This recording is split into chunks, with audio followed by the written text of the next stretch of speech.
జగన్మోహన్ రెడ్డి గారి వల్లనే ఆంధ్రప్రదేశ్కి కంపెనీలు రావట్లేదు, పెట్టుబడులు అంటే భయపడుతున్నారు అనేది సాక్షాత్తు లోకేష్ గారు చెప్తారు. మీరేమో అలా అంటున్నారు, ఏం చెప్తారు దాని గురించి? ఆంధ్రప్రదేశ్ బ్రాండ్ పడిపోవడానికి ప్రధాన కారణమే జగన్మోహన్ రెడ్డి గారు అని చెప్పి సాక్షాత్తు సీఎం గారు చెప్తారు. నిజంగా ఆంధ్ర బ్రాండ్, అమరావతి బ్రాండ్ పడిపోవడానికి జగన్మోహన్ రెడ్డి గారేనా? ఆయన వల్లనే ఆంధ్రప్రదేశ్ కంపెనీలు రావట్లేదు అంటారు, బ్రాండ్ పడిపోయింది అంటారు. సార్ నేను ఒక మాట అడుగుతాను. నీతి ఆయోగ్ ఒక రిపోర్ట్ ఇచ్చింది, పేదరిక నిర్మూలన జరిగింది జగన్ రెడ్డి గారి హయాంలోనే అని. సెంట్రల్ కూడా నిర్మలా సీతారామన్ గారు ఏం చెప్పారు అని అంటే, ఆంధ్ర రాష్ట్రం ఫైనాన్షియల్ డిసిప్లిన్లోనే అప్పులు చేస్తుంది తప్ప ఆ లైన్ దాటి అప్పు చేయలేదు అని చెప్పింది. ఎవరు చెప్పారు? కేంద్ర ఆర్థిక శాఖ మంత్రి. తర్వాత పార్లమెంట్లో కూడా ఎన్ని కంపెనీలు తీసుకొచ్చారు అని అంటే 15,000 చిల్లర కంపెనీలు తీసుకొని వచ్చారు అని కేంద్ర మంత్రులు చెప్పారు.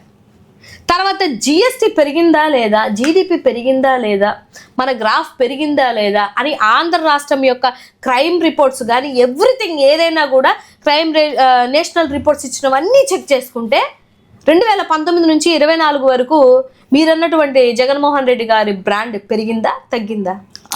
ప్రకారం చెప్పండి. ఆయన వల్ల ఆంధ్రప్రదేశ్ బ్రాండ్ పడిపోయింది అనేది చంద్రబాబు గారు చెప్తారు. ప్రకారం చెప్పండి సార్. నోటి మాటలతో నేను 100 చెప్తాను సార్, ఈ 18 నెలల కాలంలో భ్రష్టు పట్టించారు అని.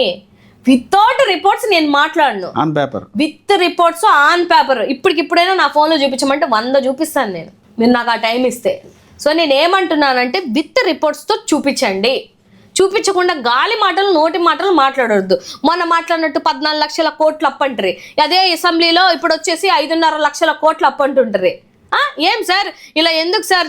చంద్రబాబు నాయుడు గారు 14 లక్షల కోట్లు అన్నారు, ఇప్పుడేమో 5.5 లక్షల కోట్లు అప్పు అంటున్నారు, దానికి ముందు మీరే 2.5 లక్షల కోట్లు అప్పు చేశారు కదా అంటే ఏమంటున్నాడు? నేను కూడా అన్ని ఛానల్స్లో చూసి నిజమేమో, 40 years ఎక్స్పీరియన్స్, ఒక సీనియర్ వ్యక్తి, 15 సంవత్సరాలు మీరు సీఎంగా చేసినటువంటి వ్యక్తి, గాలి మాటలు, ఛానల్ మాటలు, లేకపోతే మీ ఐటీడీపీ మాటలు వినేసి నిందేసేస్తారా సార్ రాష్ట్రం మీద? మీరు వేస్తుంది నింద జగన్మోహన్ రెడ్డి గారి మీద కాదు, ఆంధ్ర రాష్ట్రం మీద మీరు వేశారు నింద. శ్రీలంక అయిపోతుంది అన్నది జగన్మోహన్ రెడ్డి గారి మీద కాదు, ఆంధ్ర రాష్ట్రం మీద వేశారు నింద. డెవలప్మెంటే లేదు, అప్పుల పాలు అయిపోతుందని చెప్పింది జగన్మోహన్ రెడ్డి గారి మీద కాదు, ఆంధ్ర రాష్ట్రం మీద, ఆంధ్ర రాష్ట్ర యువత మీద మీరు దెబ్బ కొట్టారు. ఇవాళ వచ్చి నీతి మాటలు చెప్పి శుద్ధపూసల మాటలు చెప్తా అంటే ఎవరు వింటారు సార్? ఎవరు వింటారు? సో జగన్మోహన్ రెడ్డి గారు బ్రాండ్ ఏంటనేది సెంట్రల్కి కూడా తెలుసు, ప్రజలకి తెలుసు, రికార్డింగ్స్కి తెలుసు, రికార్డ్స్కి తెలుసు, అన్నిటికీ తెలుసు. సెంట్రల్ ఇచ్చినటువంటి ప్రతి ఒక్క ఇన్ఫర్మేషన్ మా దగ్గర ఉంది. ఆయన చెప్పిన లెక్కల ప్రకారం మీరు చెప్పండి, మీరు ఏం చేశారో చెప్పండి. ఇప్పటి వరకు మీరు ఎలక్షన్కి ముందు కూడా మేము ఇది చేసామని చెప్పుకోలేకపోయారే. ఎంతకాడికి జగన్మోహన్ రెడ్డి గారు ఇది చేయలేకపోయాడు, అది చేయలేకపోయాడు. ఆఖరికి మీ కర్మ ఏంటంటే జగన్మోహన్ రెడ్డి గారు ఇచ్చిన పథకాలే మేము ఇస్తాము, ఆయన ఇచ్చినటువంటి పథకాలు ఒక్క పథకం కూడా మార్చమని చెప్పుకొని ఆయన ఇచ్చిన పథకాలే మేనిఫెస్టోలో పెట్టుకొని వెళ్ళినటువంటి మీరు ఇవాళ జగన్మోహన్ రెడ్డి గారి కోసం మాట్లాడేటువంటి అర్హత లేదు. మరి ఏదైతే ఉందో మన జగన్మోహన్ రెడ్డి గారు గత నెలలో హైదరాబాద్ సిబిఐ కోర్టుకి వెళ్ళారు. కోర్టుకి వెళ్ళినప్పుడు కూడా బల ప్రదర్శన కోసం ఆ రోజున జనాలను ఏర్పాటు చేశారు, ఒక పేటీఎం బ్యాచ్ లాగా చేశారు.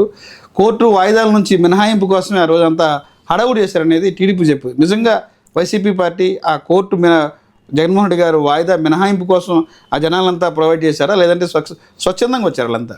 సార్ జగన్మోహన్ రెడ్డి గారు ఒక పిలిపిస్తే పరిస్థితి ఏంటి అంటే ముందుగానే ప్లాన్ చేశారు, ఎయిర్పోర్ట్కి ఎంతమంది రావాలి, ఆన్ ద వే ఎంతమంది రావాలి, ఆ చెక్ పోస్ట్ ఎంతమంది రావాలి, అదంతా ఒక పక్కా ప్లాన్ తోనే జరిగింది అనేది. ఆయన ఏదైతే జగన్మోహన్ రెడ్డి గారు ఆ రోజు కోర్టుకి వెళ్ళారో, విదేశాల్లో నిలిచిన తర్వాత టీడీపీలో ఉన్నటువంటి ముఖ్య నాయకులు ఉన్న వాళ్ళందరూ కూడా ప్రెస్ మీట్ పెట్టి విమర్శించారు. సరే నేను ఒక మాట చెప్తాను సార్, వాళ్ళు పచ్చ మీడియాలో ఆల్రెడీ డిబేట్ పెట్టుకున్నారు కదా, ముందు రోజు ఆ తర్వాత రోజు కూడా జగన్మోహన్ రెడ్డి గారు కేసులు వచ్చేసాయి, ఆయన కేసులన్నీ మీద పడిపోతున్నాయి, ఆయన అరెస్ట్ అయిపోతాడు, ఏదో జరిగిపోతుంది అనే కదా వేసారు. లోపలేస్తారని కూడా వచ్చింది, వేసారు. వాళ్ళ తమ్మునేల్స్ చూస్తే తెలిసిపోతుంది కదా. వెళ్ళారు జగన్మోహన్ రెడ్డి గారు, ఆయన లండన్కి వెళ్ళి వచ్చిన తర్వాత ఆయన పాస్పోర్ట్ అవి సబ్మిషన్కి నేను వచ్చానని చెప్పుకోవడమే కదా, అంతేనా? ఇంకేమైనా జరిగిందా సార్? అంతే కదా. సో మీకు అడ్డు అదుపు లేదు, మీ నెగిటివ్ ఛానల్స్కి, పచ్చ ఛానల్స్కి అడ్డు అదుపు లేదు.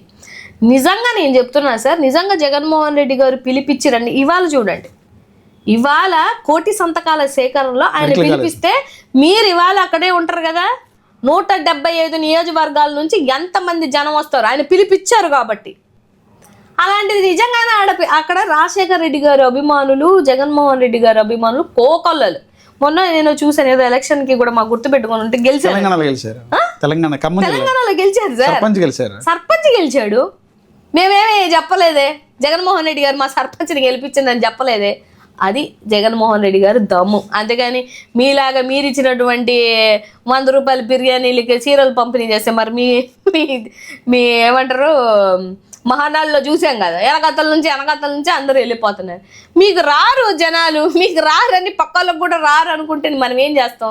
కాసేపు మీరే వచ్చారంటారు, కాసేపు మీరే డబ్బులు పెట్టి తెచ్చుకున్నాను అంటారు, కాసేపు అంత బల ప్రదర్శన ఎందుకు అంటారు. బల ప్రదర్శన ఎందుకు అని అంటాం, ఎందుకు అంటే జనాలు వస్తున్నట్టే కదా. వచ్చినా ఎవరైనా 100 రూపాయలు 1 గంట 2 గంటలు ఉంటారు సార్, రోజంతా ఉంటారా? పెట్రోల్ వాళ్ళు సొంత ఖర్చులు వేసుకొని వాళ్ళు పెట్రోల్ డబ్బులు ఖర్చు పెట్టుకొని అందరూ ఐటీ ఎంప్లాయీస్.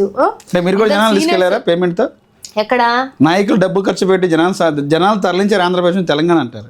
అదే అంటున్నాను సార్, వాళ్ళు తరలించుకున్న విధంగానే అందరూ ఉంటారు అనుకోవడం మూర్ఖత్వం అంటున్నా నేను అందుకే చెప్తా. వాళ్ళందరూ ఐటీ ఎంప్లాయీస్ ఆ పిల్లలంతా.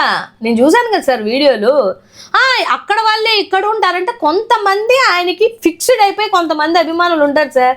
జగన్మోహన్ రెడ్డి గారు వద్దన్నా వినరు వాళ్ళు వస్తారు. ఆయన అక్కడ ఉంటే అక్కడ ఉంటారు. ఆ లండన్కి వెళ్ళిపోయి ఇంకా డబ్బులు లేక పాపం ఉండిపోతున్నారు. కానీ కార్యకర్తలు లండన్కి తీసుకెళ్తాం రండి అనుకుంటే వెళ్ళిపోతారు వాళ్ళు. లండన్లో అక్కడ అభిమానులు ఉన్నారు ఆయనకి మొత్తం దేశమంతా అభిమానులు ఉన్నటువంటి వ్యక్తి జగన్మోహన్ రెడ్డి గారు. నేనేమంటున్నానంటే రియల్ అభిమానాన్ని మీరు వెలకట్టలేరు. మీకు అట్లాంటి అభిమానం అంటే ఏంటో మీకు తెలియదు. మీరు డబ్బులు ఇచ్చి తెచ్చుకునేటువంటి అభిమానం మీలాగా అందరికి ఉంటుందని అనుకోకూడదు. ఓడిపోయిన ముఖ్యమంత్రి వెనకాతల అంతమంది ఎందుకు సార్ వస్తారు?